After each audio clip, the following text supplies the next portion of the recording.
Hello बच्चों। तो आज हम लोग पढ़ेंगे मल्टीपल स्क्लेरोसिस और ये बहुत ही इंपॉर्टेंट टॉपिक है for various examination including NEET PG, NEET SS, INICET और उसके अलावा हमारे जो आरएचएसएमओ हो गया, यूपीएससी सीएमएस एग्जामिनेशन हो गया और एफएमजी एग्जामिनेशन हो गया। सभी एग्जामिनेशन में हम एक एक क्वेश्चन इस टॉपिक में से एक्सपेक्ट कर सकते हैं। ठीक है, तो चलिए स्टार्ट करते हैं। मल्टीपल स्क्लेरोसिस क्या है? ये एक तरीके का ऑटो इम्यून डिजीज़ है, डीमाइलिनेटिंग डिसऑर्डर ऑफ सीएनएस है। ठीक है, जिसमें अपने मल्टीपल स्क्लेरोसिस हो जाता है, मतलब मल्टीपल प्लेग्स बन जाते हैं। क्लियर है?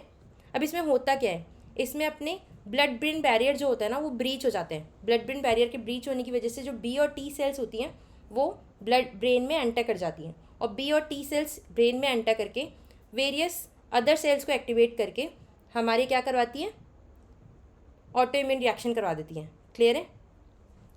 तो ये बी और टी सेल्स मीडिएटेड होता है। क्लियर है?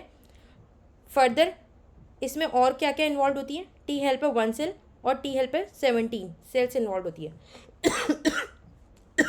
जो कि अटैक करती है बाइलिन बेसिक प्रोटीन को और ओलिगोडेंड्रोसाइट्स को। क्लियर है? अब ये जो ओलिगोडेंड्रोसाइट्स होती है इनका मेन फंक्शन क्या होता है? इनका मेन फंक्शन होता है रीमाइलिनेट करना, माइलिन बनाना। क्लियर है?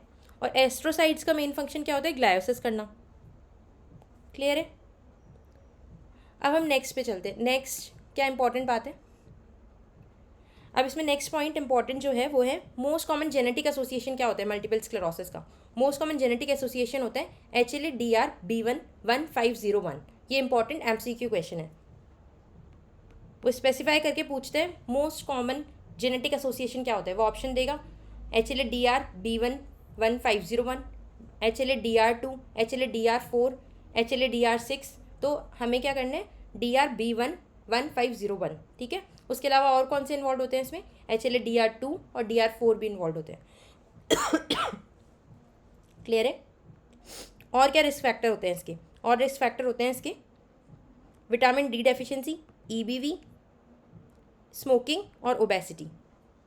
ठीक है, इसको कैसे याद करेंगे? जैसे किसी भी ड्रग की डोज होती है तो इसका निमोनिक है डोज। ठीक है, डी से विटामिन डी डेफिशिएंसी, ओ से ओबेसिटी, एस से स्मोकिंग और ई से EBV इन्फेक्शन। क्लियर है? अब MS है ये, तो MS जो होता है इसको अपन मिस बोल सकते हैं। मिस मतलब फीमेल, तो फीमेल में ज़्यादा कॉमन मिलेगा ये। ठीक है, अब मिस भी कौन सी? 20 to 40 ईयर ओल्ड फीमेल में मिलेगा ज़्यादा। ठीक है, और टेम्पोरल रीजन्स में ज़्यादा कॉमन मिलता है एज़ कम्पेयर टू इक्वेटर। ठीक है, अब हम बात करें डिजीज़ कोर्स की। डिजीज़ जो होती है 3 तरीके से प्रेजेंट कर सकती हैं, या तो RRMS या PPMS। ठीक है, प्राइमरी प्रोग्रेसिव मल्टीपल स्क्लेरोसिस, या फिर SPMS, secondary progressive multiple sclerosis. Clear है? जो मोस्ट कॉमन वेरिएंट होता है वो होता है RRMS। ठीक है, ये मोस्ट कॉमन होता है। ठीक है, इसमें अटैक आता है, फिर रेमिशन होता है, फिर अटैक आता है, फिर रेमिशन होता है। क्लियर है? इसमें अपन ट्रीटमेंट देते हैं DMTs, मतलब डिजीज़ मॉडिफाइंग थेरेपीज़ देते हैं। क्लियर है? तो इसमें कैसा ग्राफ मिलेगा अपन को? अटैक आएगा, फिर सही हो जाएगा, फिर कुछ इंटरवल बाद में वापस अटैक आएगा, फिर सही हो जाएगा, फिर दोबारा अटैक आएगा, फिर सही हो जाएगा। तो ये डिजीज़ कोर्स मिलता है इसमें। ठीक है, अब हम बात करें नेक्स्ट कोर्स ऑफ डिजीज़ की। नेक्स्ट कोर्स ऑफ डिजीज़ क्या मिलेगा, मिल सकता है SPMS हो सकता है। SPMS का क्या मतलब है कि इनिशियली तो बंदे के RRMS था, अटैक आता था, सही हो जाता था, फिर दोबारा अटैक आता था, फिर सही हो जाता था। लेकिन अब क्या हो गया, अब प्रोग्रेसिवली अटैक जो है वो सही नहीं हो रहा, अब वो प्रोग्रेसिवली बढ़ता जा रहा है। बीच में रेमिशन हो रहा है क्या? नहीं हो रहा। ठीक है, रेमिशन एब्सेंट है, इसको बोलते हैं SPMS। क्लियर है? और थर्ड क्या हो सकता है? थर्ड इस तरीके का हो सकता है कि कभी सही हुआ ही नहीं, जब से आया है तब से प्रोग्रेस ही करता जा रहा है। इसको हम बोलते हैं PPMS, primary progressive multiple sclerosis. Clear है? सेकेंडरी प्रोग्रेसिव का क्या मतलब हो गया कि पहले वो RRMS था, अब सेकेंडरी हो गया, मतलब अब प्रोग्रेस करने लग गया। ठीक है, सेकेंडरी प्रोग्रेसिव का मतलब हो गया कि वो सेकेंडरी टू RRMS है। क्लियर है? ऐसे याद करेंगे। अब जो SPMS है इसके लिए ड्रग ऑफ चॉइस क्या होगी? इसके लिए अपन ट्रीटमेंट क्या देते हैं? तो SAS, सिपोनीमोड देते हैं। क्लियर है? और PPMS के लिए क्या देते हैं अपन? ओक्रीलीजुमैब देते हैं। क्लियर है, ये इधर लिख रखी है। अब नेक्स्ट पेशेंट क्या करके प्रेजेंट करता है, देखो जो एमएस का पेशेंट होता है ना, वो हमारे उसमें हमारे तीनों सिस्टम इन्वॉल्व हो सकते हैं, मोटर सिस्टम भी इन्वॉल्व हो सकता है, सेंसरी सिस्टम भी इन्वॉल्व हो सकते हैं, ऑटोनॉमिक सिम्टम्स भी इन्वॉल्व हो सकते हैं, और साथ में ऑप्टिक न्यूराइटिस भी हो सकता है। क्लियर है, क्रेनियल न्यूरोपैथीज हो सकती हैं। समझ में आ गया। मोस्ट कॉमन क्रेनियल नर्व जो इन्वॉल्व होती है एमएस में वो कौन सी होती है, ऑप्टिक नर्व इन्वॉल्व होती है। तो पेनफुल विजन लॉस करके पेशेंट प्रेजेंट कर सकता है कि 1 साल पहले उसके विजन लॉस हुआ था, ब्लरिंग ऑफ विजन हुई थी जो अपने आप सही हो गई थी, सडन ऑनसेट थी, और अभी दोबारा उसके हो गया, ये हिस्ट्री मिल सकती है। क्लियर है, मोटर सिम्टम मिल सकता है, वीकनेस मिल सकता है, स्पास्टिसिटी मिल सकती है, यूएमएन साइंस मिल सकते हैं। ठीक है, उसके अलावा सेंसरी नमनेस, टिंगलिंग, पैरास्थेशिया ऐसे करके पेशेंट आ सकता है, और autonomic symptom bladder involvement, sexual dysfunction करके पेशेंट आ सकता है। ठीक है, और उसके अलावा मैंने बोला इसमें ये 4 सिस्टम हो गए, कौन से, सेंसरी, मोटर, ऑटोनॉमिक और ऑप्टिक नर्व। ठीक है, और चौथा बायलेटरल आईएनओ करके भी बंदा आ सकता है। Most common cause of bilateral आईएनओ in young individual अगर अपन बोलें तो उसका कॉज क्या होता है, एमएससी होता है, मल्टीपल स्क्लेरोसिस होता है। ठीक है, उसके अलावा बंदा सेरिबेलम सिम्टम्स करके भी आ सकता है। ठीक है, अब जो मेन क्वेश्चंस पूछे जाते हैं वो पूछे जाते हैं 2 साइंस में, एक तो होता है उठफ फिनोमेन और एक होता है हर्मिट साइन। उठफ फिनोमेन क्या होता है कि जब भी बंदा हीट से एक्सपोज होता है, जब भी बंदा हीट से एक्सपोज होता है या गर्म पानी से एक्सपोज होता है तो उस समय उसके सिम्टम्स वर्सन कर जाते हैं। ठीक है, ऐसा क्यों होता है, नॉर्मली अपने एमएस में क्या हो रहा है, डीमाइलिनेशन हो रहा है। डीमाइलिनेशन होगा अगर माइलिन का क्या रोल होता है, सॉल्टेटरी कंडक्शन में हेल्प करता है। सॉल्टेटरी कंडक्शन से क्या होता है, हाँ मेनली कंडक्शन की स्पीड बढ़ती है। ठीक है, तो अगर माइलिन चला जाएगा तो क्या होगा, कंडक्शन ऑलरेडी स्लो है उसका, अब हमने ऊपर से हीट भी दे दी तो वो कंडक्शन और ज़्यादा स्लो हो जाता है। ठीक है, तो इसको बोलते हैं उठफ फिनोमेन कि हीट के एक्सपोजर से या फिर गर्म पानी के एक्सपोजर से बंदे के सिम्टम और ज़्यादा वर्सन कर रहे हैं। ठीक है, नेक्स्ट साइन है इसमें हर्मिट साइन। हर्मिट साइन क्या होता है कि इलेक्ट्रिकल शॉक लाइक सेंसेशन, एकदम से जैसे ही बंदा नेक फ्लेक्स करेगा तो उसको इलेक्ट्रिकल शॉक लाइक सेंसेशन मिलता है, होता है एकदम से महसूस। ऐसा क्यों होता है, क्योंकि पोस्टीरियर मैकेनो रिसेप्टर्स की सेंसिटिविटी बढ़ जाती है इसमें। क्लियर है, अब इसमें मोस्ट कॉमन और मोस्ट इंपॉर्टेंट इन्वेस्टिगेशन क्या करेंगे, तो इसमें हम करेंगे T2 फ्लेयर एमआरआई करते हैं। उसमें हमें क्या मिल जाती है, डॉसन फिंगर्स दिख जाती है, पेरीवेंट्रिकुलर डॉसन फिंगर्स दिख जाती है। जैसे मानो ये वेंट्रिकल्स हैं तो इसमें हमें ऐसे डॉसन फिंगर्स दिख जाती हैं। क्लियर है, ये इसका पैथोग्नोमिक होता है इंपॉर्टेंट। ठीक है, अब ये ज़्यादातर हमें कौन कौन सी लोकेशंस पे दिखते हैं, ये ज़्यादातर हमें दिखता है periventricular, juxtacortical, infratentorial, spinal cord और ऑप्टिक नर्व। कैसे याद करेंगे, तो आपको पता है जेपी की बुक्स आती है अपनी मेडिकल की, जेपी एडिशन की बुक आती है, तो जे से क्या हो जाएगा जक्स्ट्रा कॉर्टिकल, पी से पेरीवेंट्रिकुलर, आई से इंफ्राटेंटोरियल, जेपीस, एस से क्या हो जाएगा स्पाइनल कॉर्ड। ठीक है, और एक ऑप्टिक नर्व तो हमें पता ही है। क्लियर है, सीएसएफ में क्या मिलेगा हमें, ऑलिगोक्लोनल आईजीजी बैंड्स मिलते हैं 85 to 90% केसेस में। तो इसका मतलब अगर मैं ये कह सकती हूँ क्या कि किसी के सीएसएफ में अगर ऑलिगोक्लोनल बैंड मिल रहे हैं तो इसका मतलब उसके एमएससी है, नहीं, ऑलिगोक्लोनल बैंड हमारे नॉर्मली भी मिल सकते हैं सीएसएफ में। तो इसके लिए हमें सबसे पहले सीरम में हमें ऑलिगोक्लोनल बैंड चेक करने हैं। अगर किसी के सीरम में ऑलिगोक्लोनल बैंड मिल रहे हैं तो फिर उसके सीएसएफ में मिल रहे हैं तो वो नॉर्मल बात है, पर अगर किसी के सीएसएफ में मिल रहे हैं और सीरम में नहीं मिल रहे तो फिर वो एमएस सस्पेक्ट करना है फिर हमें। क्लियर है, वापस से मैं बताऊंगी, मेरे कहने का मतलब है अगर किसी के सीरम में मिल रहे हैं तो फिर सीएसएफ में मिल जाए कोई दिक्कत नहीं है, नॉर्मल भी हो सकता है।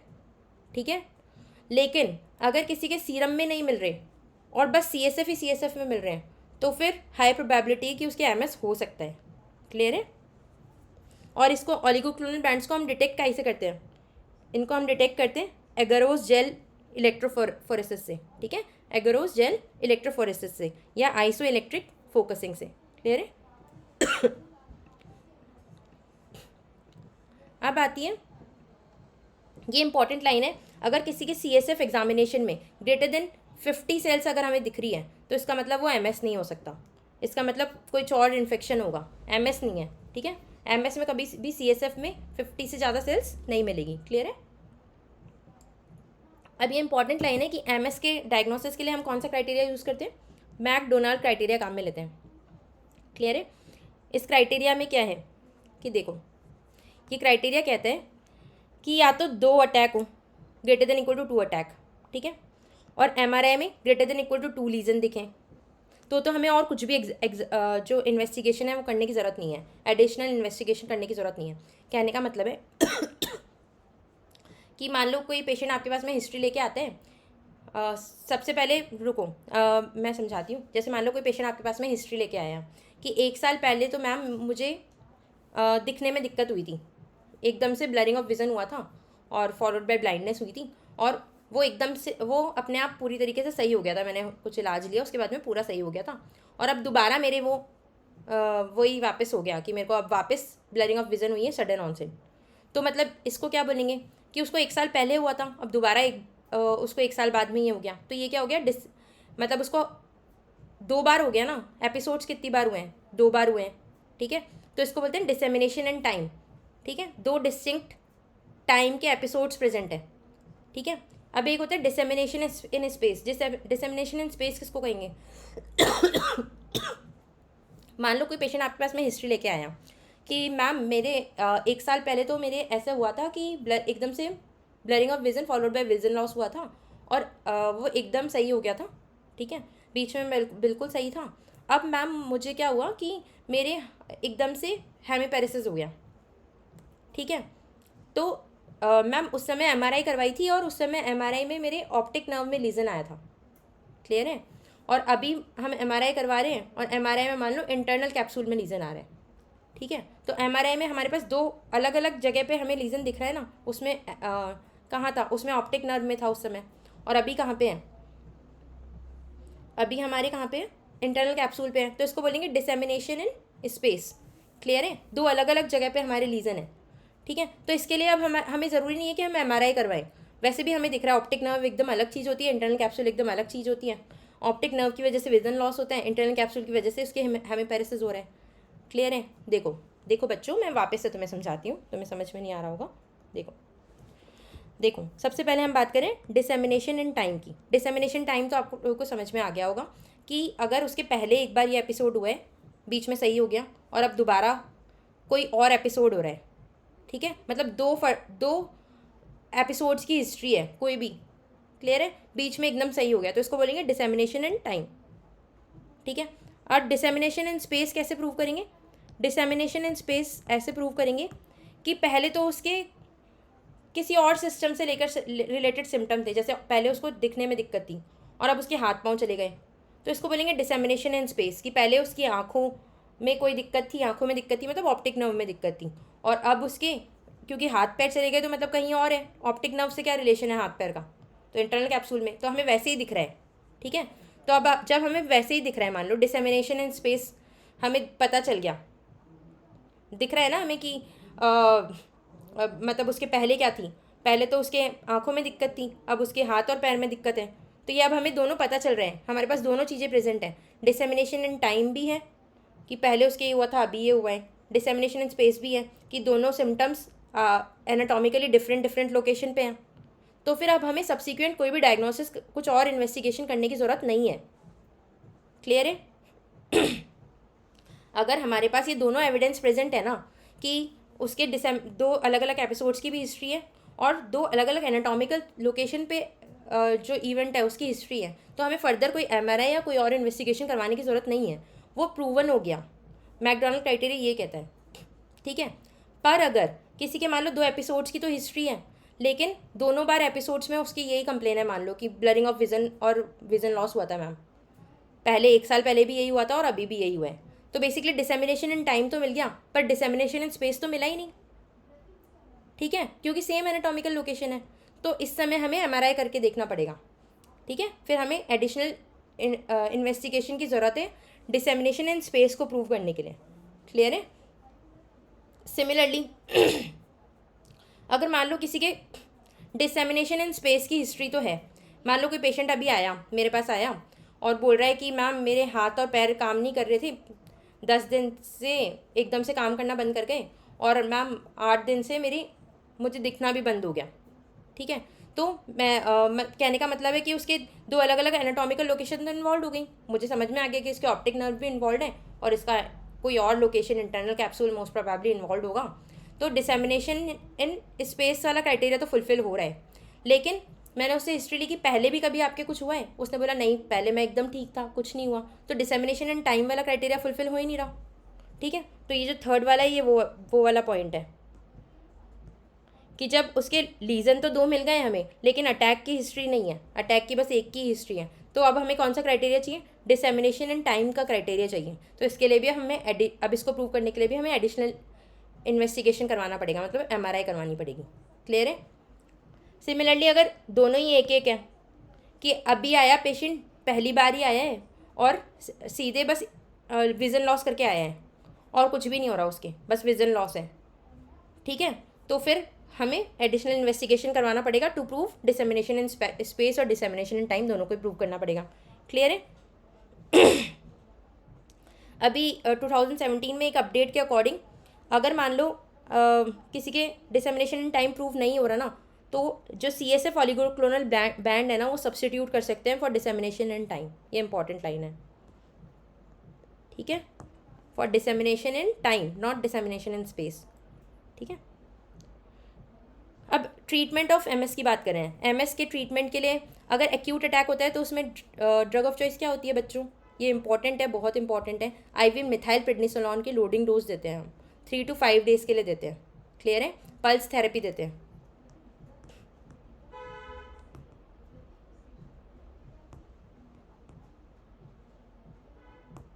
ठीक है, फिर भी अगर बंदा रिस्पॉन्स नहीं करता तो फिर हम क्या करते हैं? सीवियर नॉन रिस्पॉन्सिव केसेस में हम प्लाज्मा एक्सचेंज करते हैं। क्लियर है? बट ड्रग ऑफ चॉइस बोलें तो क्या है? IV मिथाइल प्रेडनिसोलोन है। क्लियर है? अगर रिस्पॉन्स नहीं कर रहा तो प्लाज्मा एक्सचेंज कर सकते हैं, प्लाज्मा फेरेसिस जैसे बोलते हैं, या फिर IVIG दे सकते हैं। ठीक है, उसके अलावा हम और क्या ड्रग्स देते हैं इसमें? उसके अलावा हम DMTs देते हैं, डिजीज़ मॉडिफाइंग थेरेपीज़ देते हैं। डिजीज़ मॉडिफाइंग थेरेपीज़ जो होती है 2 तरीके की हो सकती हैं या तो हमारे ओरल हो सकती हैं या इंजेक्टेबल्स हो सकती हैं। ठीक है, इंजेक्टेबल में हमारी आती है इंटरफेरॉन बीटा, ग्लेटिरामेर एसीटेट, मिटॉक्सेंट्रॉन और नेटालिजुमैब। ठीक है, अब इंपॉर्टेंट लाइन है नेटालिजुमैब के बारे में, ये लाइन याद करना ज़रूरी है कि इसमें हमारी PMLE की रिस्क रहती है। ठीक है, तो जब भी आपको देनी है नेटालिजुमैब किसी को भी, तो सबसे पहले उसके JC वायरस की एंटीबॉडी करो। अगर उसके JC वायरस का एंटीबॉडी टाइटर हाई है तो कभी भी उसे नेटालिजुमैब नहीं देंगे। नेटालिजुमैब कॉन्ट्राइंडिकेटेड है, तो before giving natalizumab always check for JC virus antibodies. और इसको हमेशा ज़्यादातर अपन एड ऑन ही देंगे, फर्स्ट लाइन नहीं होती है, क्योंकि इसमें रिस्क ऑफ PMLE होता है। ठीक है, स्पेशली 18 मंथ्स के बाद में PMLE के चांसेस बढ़ जाते हैं। क्लियर है? अब आता है हमारी ग्लेटिरामेर जो एसीटेट होता है इंजेक्टेबल में ही, ये सेफेस्ट होती है, इसको हम माइल्ड डिजीज़ के लिए प्रेफर्ड करते हैं। और जो मिटॉक्सेंट्रोन होती है, इसके बारे में एक लाइन याद रखना है हमें कि ये M से M मायोकार्डियल टॉक्सिसिटी करवाती है। ठीक है, अब आते हैं ओरल DMTs। ओरल DMTs की हम बात करें तो ओरल DMTs में हमारे आती है फिंगोलीमोड, सिपोनीमोड, डाइमिथाइल फ्यूमरेट और टेरिफ्लुनमाइड। क्लियर है? टेरिफ्लुनमाइड के बारे में एक पॉइंट याद करेंगे कि अवॉइड इन प्रेगनेंसी, क्योंकि टेरेटोजेनिक होती है। टेरिफ्लुनमाइड नाम से याद कर सकते हैं हम, टेरी मतलब टेरर, मतलब ये टेरर कॉज करती है, टेरर इन प्रेगनेंसी, या टेरर मतलब टेरेटोजेनिक। ठीक है, अब बात करें फिंगोलीमोड। फिंगोलीमोड जो होती है ये स्फिंगोसिन 1 फॉस्फेट मॉड्यूलेटर होती है। ठीक है, फिर आता है सिपोनीमोड, बताया था मैंने, सिपोनीमोड ड्रग ऑफ चॉइस होती है फॉर SPMS।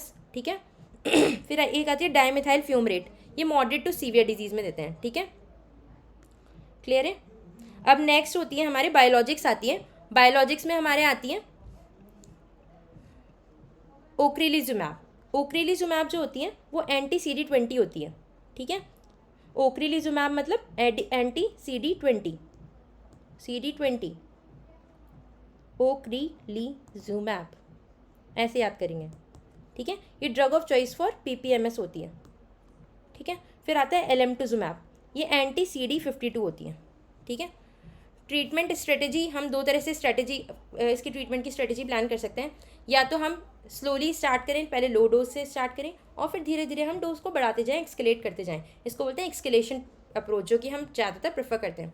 या दूसरी अप्रोच होती है कि स्टार्टिंग में ही उसे हाई एफिकेसी एलडी डोज दे दो, इसको बोलते हैं इंडक्शन अप्रोच। पर इसमें अगर स्टार्टिंग में आप हाई डोज की ड्रग दे दोगे और तो फिर वो डेंजरस हो सकता है, तो इसके ज़्यादा साइड इफ़ेक्ट्स होते हैं। क्लियर है? तो हम अभी जो प्रेफर करते हैं वो क्या होती है, एक्सकेलेशन अप्रोच को हम प्रेफर करते हैं।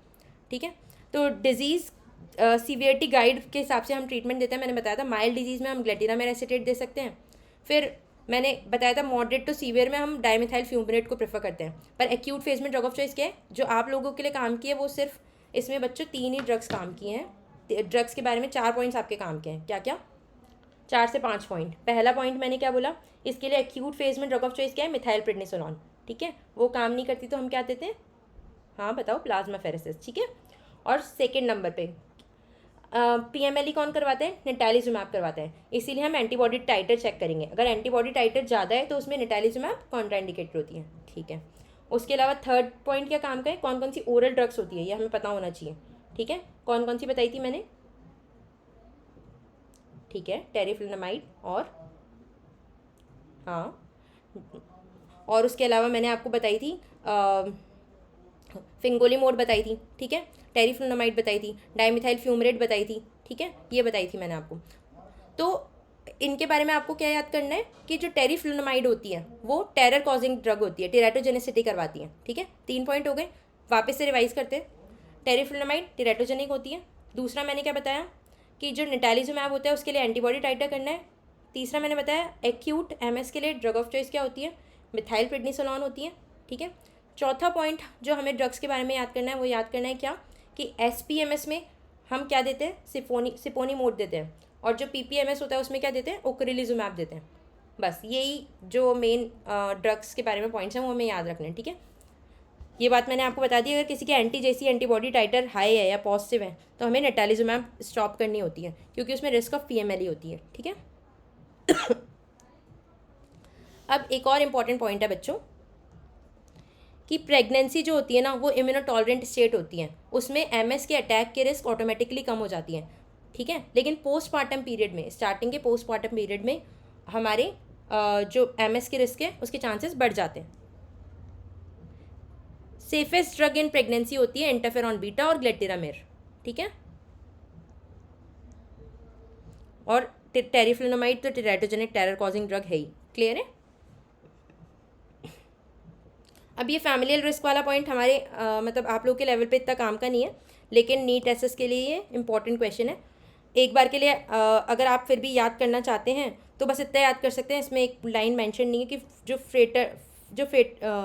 फ्रेटर्नल ट्विंस होते हैं, फ्रेटर्नल ट्विंस, उसमें चांसेस रिस्क कितनी होती है, 15% होती हैं। तो एफ से 15, एफ से फ्रेटर्नल ट्विंस में चांसेस कितनी है, 15% है। क्लियर है? बस इतना याद रखना है। उसके अलावा एक ये पॉइंट याद कर सकते हो कि सिबलिंग्स में कितने चांसेस होते हैं, 2 to 5% चांसेस होते हैं। क्लियर है? उसके बाद में अदर हमारे डीमाइलिनेटिंग डिजीज़ हैं। बच्चों ये वाली टेबल आप लोग के लेवल पे इतना काम की नहीं है, लेकिन बस थोड़ा थोड़ा आप लोगों को पता होना चाहिए इसमें इन सब डिजीज़ के बारे में बस एक एक दो लाइनें आपको पता होनी चाहिए, क्योंकि पूछी जा सकती हैं। ठीक है, एनएमओ क्योंकि एक इंपॉर्टेंट टॉपिक है तो इसके बारे में क्या पता होना चाहिए एनएमओ के बारे में। एनएमओ जो होता है ना, क्या होता है, न्यूरोमाइलाइटिस ऑप्टिका होता है, डेविक्स डिजीज़ होती है। क्लियर है? ये एक तरीके की एस्ट्रोपैथी है। ठीक है, एस्ट्रोसाइटोपैथी होती है एक तरीके की। ये प्राइमरी माइलिन डिजीज़ नहीं होती। ठीक है, इसमें मेन जो एंटीबॉडी का नाम है वो आप लोगों को पता होना चाहिए। इसमें एंटी एक्वापोरिन 4 एंटीबॉडी बनती है। ठीक है, एंटी एक्वापोरिन 4 एंटीबॉडी मिलती है, जो कि अब इसमें मेनली डिजीज़ में होता क्या है, इसमें बायलेटरल ऑप्टिक न्यूराइटिस मिलता है। क्लियर है? इसमें कियाज़मा इन्वॉल्व होता है। ठीक है, कियाज़मा इन्वॉल्व होता है और पुअर रिकवरी मिलती है। क्लियर है? अब इसमें और क्या डिफ्रेंशिएटिंग पॉइंट है, देखो एमएस और एनएमओ की बात करें। ठीक है, एक मिनट।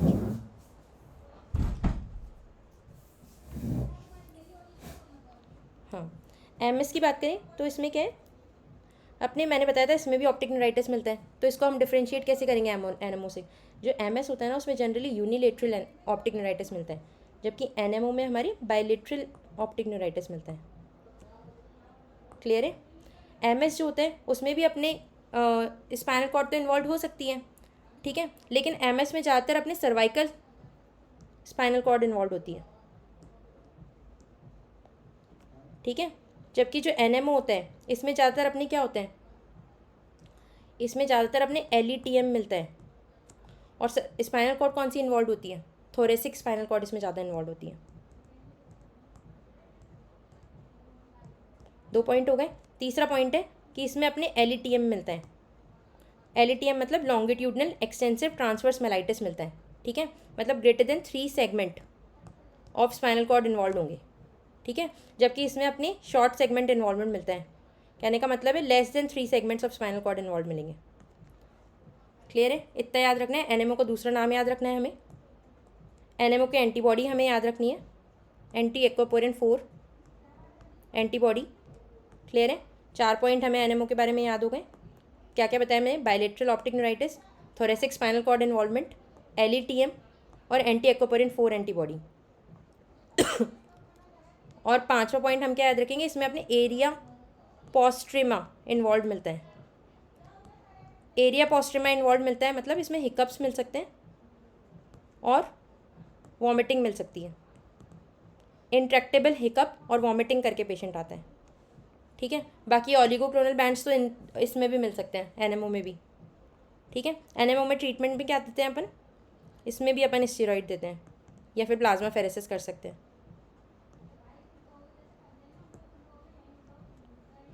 ठीक है। स्टेरॉइड और प्लाज्मा एक्सचेंज करते हैं। और प्रिवेंशन के लिए हम क्या करते हैं, रितुक्सीमैब, इक्विलिजुमैब देते हैं, ठीक है। तो इतना इंपॉर्टेंट है एनएमओ के लिए। एनएमओ इंपॉर्टेंट टॉपिक है, तो मैं यही सजेस्ट करूँगी इसको छोड़ के मत जाना। बस इसमें कुछ याद करने का है भी नहीं, बस एक LETM, optic neuritis, aquaporin 4 antibody और एरिया पोस्ट्रिमा याद करना है। 4 ही पॉइंट है। ट्रीटमेंट में स्टेरॉइड और plasmapheresis same to same उसकी तरह ही दे रहे हैं। अगर प्रिवेंशन करना है तो रितुक्सीमैब दे रहे हैं और इक्विलिजुमैब दे रहे हैं। क्लियर है। फिर नेक्स्ट डिजीज़ है एंटी एमओजी एंटीबॉडी डिजीज़ होती है। ये आप लोग के लेवल की डिजीज़ नहीं है, ये आप लोग के नहीं आएगा, इसको छोड़ दीजिए। ये एडीएम जो है इसके बारे में आपको थोड़ा बहुत पता होना चाहिए। जैसे हम बोल रहे थे कि जो हमने पढ़ा था एमएस जो होता है वो रिलैप्सिंग रेमिटिंग होता है, मतलब वो जो है मल्टीफेजिक डिजीज़ हो गई, ठीक है, क्योंकि रिलैप्स कर रही है बार बार में। जबकि एडीएम जो होती है ना ये मोनोफेजिक डिजीज़ होती है, ठीक है। ये भी डीमाइलिनेटिंग डिजीज़ है, ठीक है। वो मेनली वो कौन सी एज ग्रुप में मिल रही थी, वो 20 to 40 ईयर ओल्ड फीमेल में मिल रही थी, है ना। ये अपने चिल्ड्रन में मिलती हैं, less than 10 year old children में मिलता है ठीक है। ज़्यादातर ये पोस्ट इन्फेक्शियस होता है, ठीक है। मीजल्स के बाद में, वेरिसेला के बाद में, इन्फ्लुएंजा के बाद में मिलता है, ठीक है।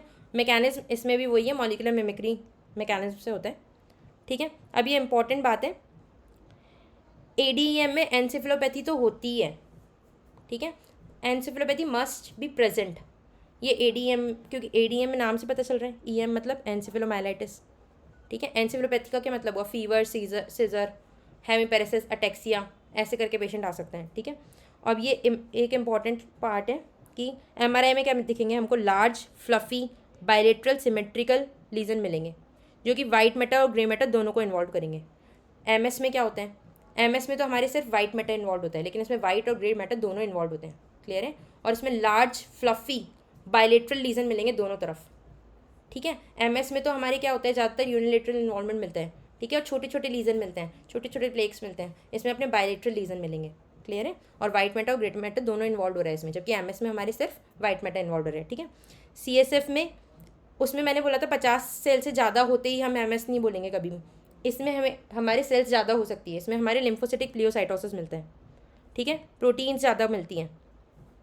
क्लियर है। और ऑलिगोक्लोनल बैंड्स इसमें नेगेटिव मिलेंगे, जबकि एमएस में हमारे पॉजिटिव मिलते हैं। तो हमारे 4 पॉइंट्स इसमें डिफरेंशिएटिंग हम पढ़ चुके हैं अभी तक। एक तो सीएसएफ में हमने बोला लिम्फोसिटिक प्लियोसाइटोसिस, ऑलिगोक्लोनल बैंड्स एब्सेंट, और क्या पढ़ा हमने कि इसमें ग्रे मैटर वाइट मैटर दोनों इन्वॉल्व होंगे, जबकि उसमें तो सिर्फ वाइट मैटर इन्वॉल्व होता है। और चौथा हमने पढ़ा इसमें बायलेटरल लार्ज फ्लफी लीजन्स मिलेंगे, उसमें हमारी यूनिलेटरल मिलता है ज़्यादातर, ठीक है।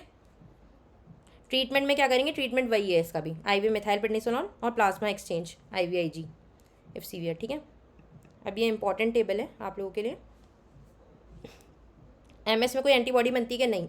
एनएमओ में हमारी एक्वापोरिन 4 एंटीबॉडी होती है, क्लियर है। एमओजी में एमओजी एंटीबॉडी होती है, मैंने बोल दिया एमओजी तो आप लोगों को याद ही नहीं करना, आप लोगों के लेवल का नहीं है। एडीएम में भी अपने कोई एंटीबॉडी नहीं होती, मॉलिक्यूलर मिमिक्री इसमें मैकेनिज्म होता है, क्लियर है। एज की बात करें तो मैंने बताया था कि जो एमएस होता है वो अपने कौन सी एज ग्रुप में होता है, अगर हम स्पेसिफाई करें तो 20 to 40 ईयर ओल्ड फीमेल आएगी, ठीक है। एनएमओ में भी अपनी यही एज ग्रुप मिलती है, अडल्ट फीमेल, ठीक है। जबकि एडीएम अपने चाइल्ड में मिलता है, 10 साल से कम के चाइल्ड में। पोस्ट इन्फेक्शियस होता है, मम्स मोस्ट कॉमन कॉज होता है, क्लियर है। एमएस में यूनिलेटरल ऑप्टिक न्यूराइटिस मिलेगा, एनएमओ में सीवियर बायलेटरल ऑप्टिक न्यूराइटिस मिलेगा, और एडीएम में मिल भी सकता है, नहीं भी मिल सकता। एडीएम में हमारे जो प्रेजेंट होना ही चाहिए फीचर वो कौन सा है? एनसेफेलोमाइलिटिस, एनसेफेलोमाइलिटिस होना ही चाहिए, ठीक है, मतलब एनसेफेलोपैथी होनी चाहिए। स्पाइनल कॉर्ड मैंने बताया था कि जो एमएस होता है उसमें स्पाइनल कॉर्ड में क्या मिलेगा, सॉरी, स्पाइनल कॉर्ड में हमारी शॉर्ट सेगमेंट इन्वॉल्वमेंट मिलता है, जबकि हमारे जो एलईटीएम है, इधर लिख देती हूँ मैं ताकि आप लोगों के लिए थोड़ा आसान हो जाएगा।